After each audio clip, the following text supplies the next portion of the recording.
It's not enough to know how the body works. When we talk, we're not concerned with the component parts of talking. It would not be possible to have a conversation with someone else if we were thinking about the muscles in our tongue at the same time. We've learned all the tiny motions that go into talking, and we've learned how to process them in combination at the service of what we want to say. So playing is exactly the same. We can't walk on stage thinking about what muscles do, even if they're the correct muscles. The tiny motions that go into playing have to be processed into one easy activity that's cued by the demands of the music. That's the whole point of technique. When we know how the body works and how the brain processes complex movements as one experience, playing is the happy convergence of physically logical movement with clear musical demand.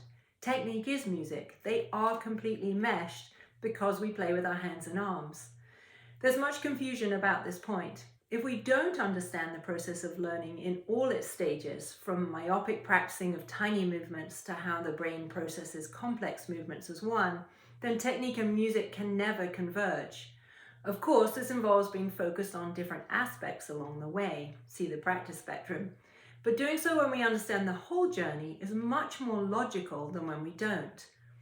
A simple example is how the brain coordinates the two different arms' activities, and we can learn this through understanding the interdependence of the two arms, which enables us to process all the different activities in both arms as one experience without confusion and with ease and clarity. So our learning has to be knowledge of movements and how the brain processes the movements as one experience. We often get confused along the way. We often stop at the individual pieces without realizing the importance of the next step, both in our teaching and when we're working on ourselves. This is why it's so important to understand the acquisition of technique as moving along a spectrum. At one end, we have all the tiny motions that comprise the playing. At the other end, we simply play.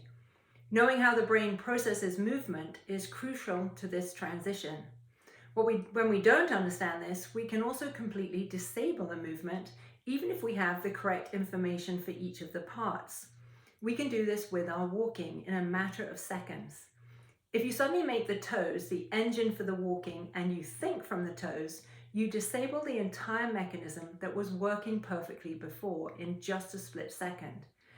This shows how absolutely crucial this step of the learning process is. Correct information incorrectly packaged won't work, but luckily we do know how to package the information.